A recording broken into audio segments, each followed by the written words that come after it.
I'm Corbitt with DVAuction, here with your feeder flash for Thursday, July the 31st, brought to you in part by Legacy Beef Co-op. Invest in units of Legacy Beef Co-op and become a member. Reserve your harvest space. It's coming up in Cattleman's Heritage Beef Plant being constructed near Council Bluffs, Iowa.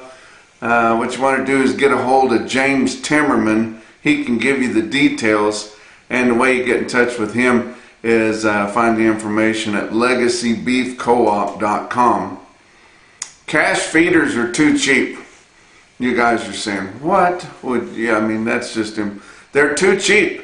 If you look at, it's August, guys, and if you look at the spot August feeder cattle futures, your real-time index is about $4 behind your feeder cattle futures.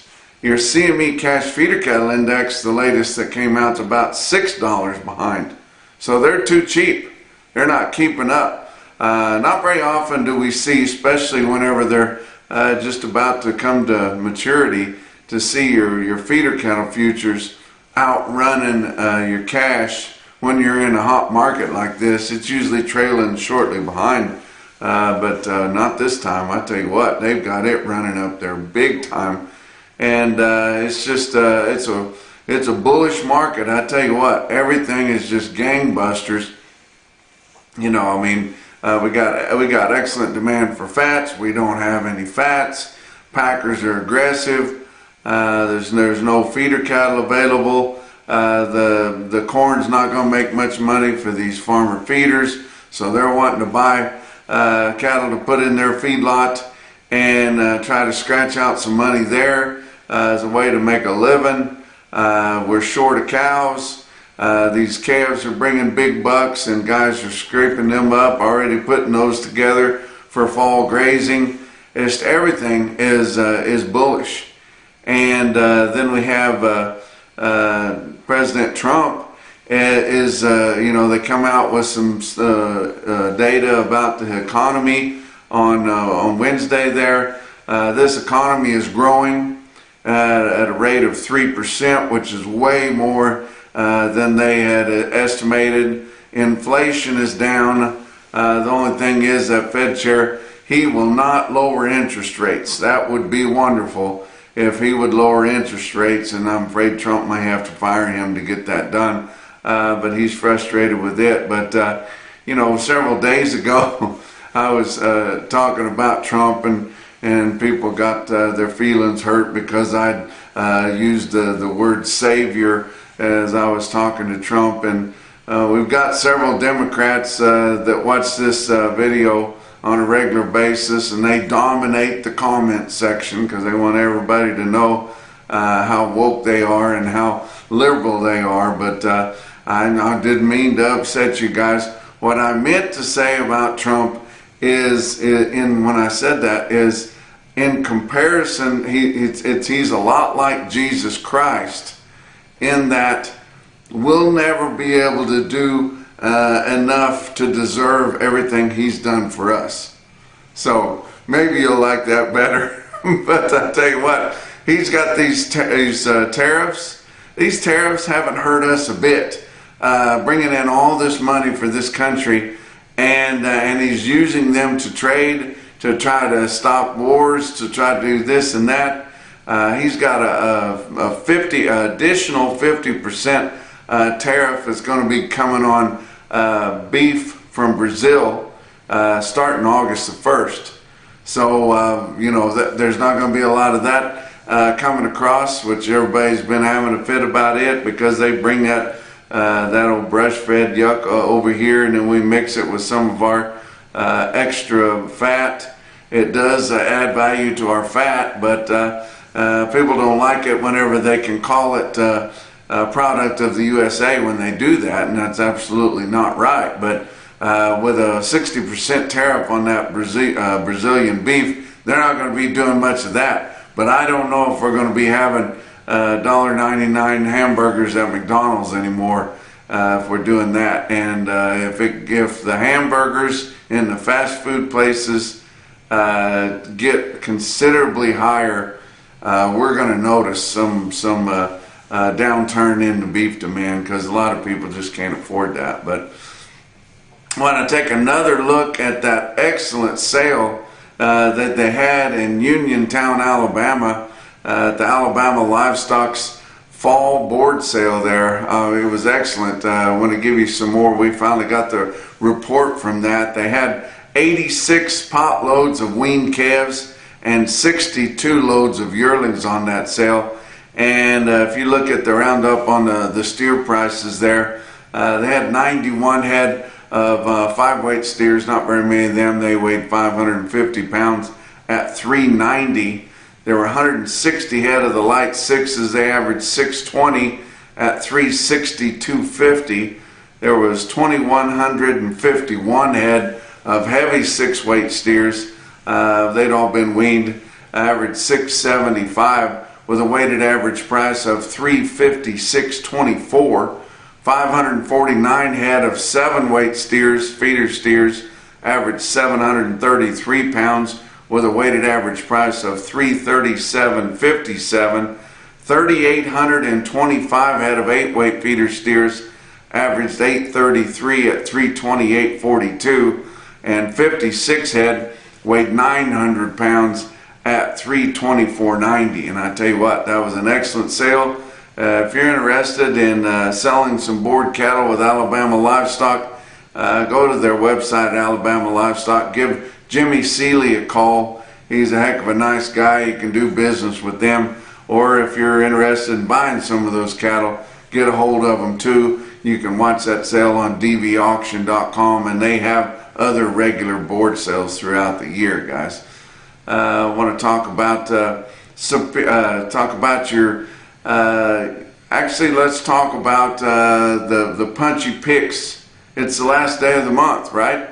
So we got to have our Punchy picks. But before that, we got to have the Kids Corral. And the Kids Corral is sponsored by Great Plains Livestock Consulting, guys. Get them to help you out. They have good advice. They can help you procure your feedstuffs, and likely you'll probably save enough to pay their modest fee just by letting them buy some cheaper feedstuffs for you guys, and give you some advice on your rations and all kinds of things there. Check them out, guys. I want to start out with the Kids Corral. Give you the top 3 places. Number 3 is Charlie Lynn in Northeast Oklahoma sent in this picture. This is 10-year-old Will Morrison, and I think this may be his grandson. I'm not for sure. But Will is helping his dad, Dr. Foot Rot calf out there, and he's homeschooled, and he's been taking summer school classes, but he's concentrating on the 3 R's, which is ranching, roping, and riding. So congratulations to Charlie Lynn for getting 3rd place this month. 2nd place goes to DeLynn Martin. DeLynn Martin got this picture of her boys getting out of the heat, staying cool in that water tank. But I tell you what, if you look at those boys, they ain't too sure if they're comfortable sitting there with all them cows coming up to get their drink or not. But I thought that was kind of a cute picture there. But 1st place in the Kids Corral Punchy picks is Kanan Rook, and he sent in this cool picture, and then this is Punchy for the Kids Corral, and these kids may be a little bit old for that, but it was sent in on Kids Corral. We've got Creston that's 14, Spencer that's 17, and Colton that's 19, and they were bringing cows up to have them preg checked. Pretty damp there in southwest Missouri, guys. They say that puddle that they were tromping through was over a foot deep there. But I tell you what, that's pretty punchy for those boys there, getting absolutely soaked as they were working cows that day. Now we're going to go for the Punchy pick of the month, guys, and give you 3rd place on it. 3rd place is Linda Monroe, and sent this in. If you're going to buy horned cattle and you want to feed them or turn them out, get you a Sawzall there. and then you can dehorn them that way. That looks like a little bit rough, more rough-headed than a lot of you would want. That would be more rough-headed than I would want, and actually looks like more work than just a dehorner, but that may have been all he had there, but kind of a punchy pick there. Second place this month goes to Anthony Schuler, and he might have had a little bit to drink that evening there, but he's up in northwest Iowa. His family owns a small feeding operation there. He found a heifer. He was riding a pet heifer that was in the feed pen there. Her name was Bessie. His daughter's, that's their daughter's favorite because she's so tame there. And they told him they wanted him to save her from the truck that was coming pretty soon there. But Anthony Schuler proved how tame Bessie was, just hopped on her back right out there in the feed pen, guys. But that's good for second place. First place in the Punchy Pick of the Month contest goes to Dave Cox. And this is punchy, guys. This is at the Heat and Branding in Arizona this spring. And I tell you what, that's cowboy stuff there. You check those guys out. They've got 4 of them down at once. And they're using that gooseneck there to shorten that pin that they're roping and dragging there. But that's pretty punchy, and especially look at that lady there that's carrying her baby and giving vaccines too. Pretty punchy. Congratulations to Dave Cox. He is going to get all the big prizes there for the Punchy Pick of the Month contest. He's going to get all kinds of swag from NationalBeefWire, from Feeder Flash, lots of neat stuff from Beaver County Stockyards in Beaver, Oklahoma, and they've got some of the coolest out there. But then, of course, he's going to get a whole case of Fairpiece, that revolutionary product that is scientifically proven, and he'll have a whole case of it, can use that on the next round of calves that they're working there. But we have a lot of fun with Punchy Pick of the Month contest, and there it is once again for the month.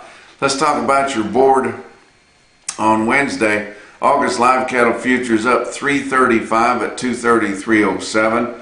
October up 327 at 229.72. And your back month's up $1.27 to as much as $3.15.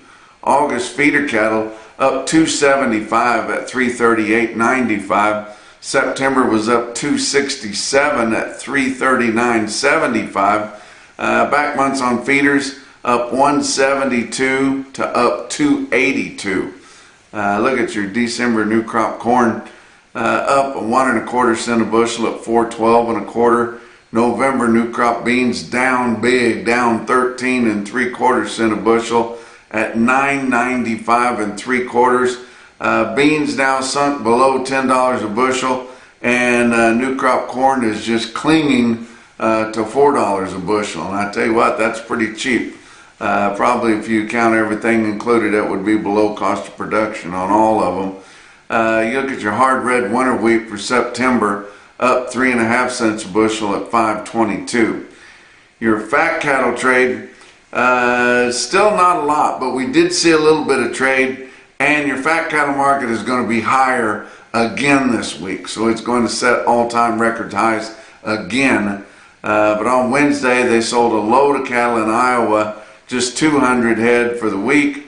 The live price in Iowa was $240, which was up there towards the top of last week's price range.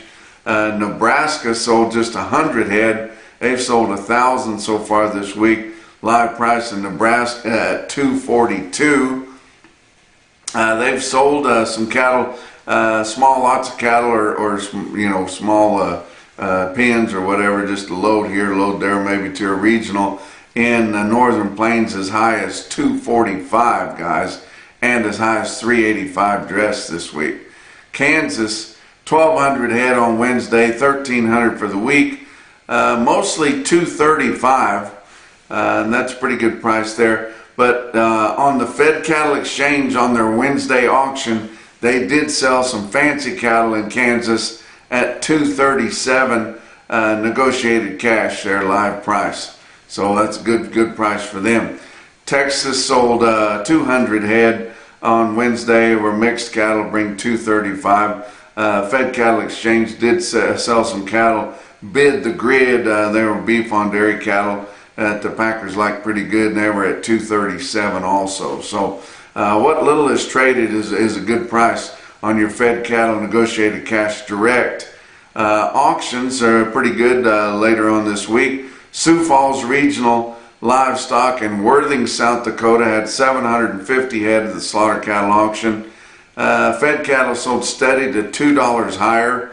Conventional fed cattle from 240 to 249. They had program cattle, but not very many, from 244 to 248. Dairy beef crossed steers there bring from 240 to 245 and a half, so about the same. Down the road at Glacial Lakes Livestock in Watertown, South Dakota, they had 700 head at their slaughter cattle auction. Conventional fed cattle sold steady from 238 to 247. Program cattle from 244 up to 254. Holstein steers from $2 to 210. And big fat fed cows from 168 to 178. Talk about your box beef cutout values. They were down again. I tell you what, these packers are in a bind. They're not in a bind very often, but they're in a real bind now. They're not able to keep their dressed beef prices up, and they keep having to pay through the nose for these fat cattle, but no tears are being shed for them, and nobody has any sympathy for them, guys. Box beef cutout values, choice cuts down 220 at 361.99. Selects down 157 at 340.91. Your slaughter is running at a very slow pace, and we'll likely have another really historically low slaughter this week. But through the first 3 days of the week, your estimated cattle slaughter at 333,000. That was up 2,000 from last week's disappointing slaughter, but down 24,000 from the same week a year ago. Talk about what else is going on. Superior Steel sales, we've been talking about them quite a bit. They are home of Superior Standards line of cattle handling equipment there. Get online and check them out, guys. Check out the loading chutes that they make, both portable and permanent. Crowd and alleys and tubs, bunks, feeders, gates. You know, they got a lot of really neat products, and they do a good job making them. Or if you just need raw pipe just to build your own corrals, you can get a hold of them for that. They'll take care of you any way they can. Get a hold of them at superiorsteelsales.com. Let's talk about your feeder cattle market, brought to you by Specialty Risk Insurance. They are working to protect your livelihood, guys. And your real-time index late in the day on Wednesday after your sales had concluded, sitting at 335.20, up another 249, but falling behind your August feeder cattle contract. So that's why I think that maybe these cash feeders are still too cheap. These buyers have got carpal tunnel from bidding so much on these cattle. And, you know, and the auctioneers are taking big bites. You know, most of the auctioneers are at least going $2.50 licks, if not $5 licks, trying to get them up as high as they can. And they're at nosebleed levels, but still, your futures are outpacing them there. Your latest CME cash feeder cattle index sitting at 333.03, but it's got some coming up to do. Talk about your big sales on Wednesday. OKC West, El Reno, Oklahoma, had 5,700 head for their two-day sale with calves on Tuesday and feeders on Wednesday. Check out the trend here from OKC West. Feeder steers, $5 to $10 higher, spots as much as $15 higher. Feeder heifers, $6 to $12 higher, with spots as much as $18 higher. The calves on Tuesday sold $15 to $20 higher. Wow. It was your Superior Steel Sales Homo Superior Standard stick-out sale of the day, and it's just a Wednesday sale, so it's your bigger feeders there. But check out your best tested weights there on this automated market report through Cattle Market Central. You can see them 161 head of 6-weight steers averaged 682 at 360.70. There were 356 head of 7-weight steers, averaged 782 with a weighted average price of 339.60. There were 825 head of 8-weight feeder steers, they averaged 864 at 325.79. 872 head of the 9-weight steers averaged 945 with an average price of 310.87. Look at a couple groups of heifers there. The 432 head of 6-weight heifers had an average price of 651, weighted average price of 354.38, and 671 head of 7-weight heifers averaged 751 at 329.42. Now I want to tell you about Northeast Georgia Livestock in Athens, Georgia. They've got a good market there, and they have video sales a lot of times on Wednesday. They have them on DVAuction.com. They had a good one on Wednesday here this week. Check out the top quote that I saw. It was the Scott Mayer cattle from Newberry, South Carolina, and got a picture of some of his cattle there. Look at them. 2 loads of these steers weighed 810 pounds. They're 90% black. They're for current delivery from South Carolina. And check out the price on 2 loads of 810 pound steers. $348.25. Wow, that's as high as they bring anywhere, guys. And just think about the wheels you got to put under them to get them to a commercial lot. And I tell you what, Todd Stevens does an excellent job there at Northeast Georgia Livestock. Been a customer of ours a friend of ours for a long time there, and we appreciate him. How about Parsons Livestock Auction in Parsons, Kansas? They're a newly just started broadcaster on DVAuction. We're proud to have them. They have big sales. How about 58 head of 697 pound steers at Parsons, Kansas, bring 369. Wow. How about Hub City Livestock Auction in Aberdeen, South Dakota? It's the highest quote I've ever seen on 9-weight steers. They average 922 pounds at 344. That's an all-time historical record for cattle that weight. But it's not the highest quote. Your most impressive quote on Wednesday and your Macrocin No BS top quote for the day come out of Stockman's Livestock Market in Yankton, South Dakota. We're always talking about their fat cattle auction. They've got just as good a feeder cattle auction. Greg Ryken does an excellent job there. I tell you what, they had a load of steers from Clearwater, Nebraska in there. They weighed 820 pounds, and get this, they bring 366 for 820 pound steers, guys. That's $3,000 a head right on the button for cattle just weighing 820. And I tell you what, I never thought I'd see cattle bring that. Who knows, it might get knocked off today. So that's your feeder flash for Thursday.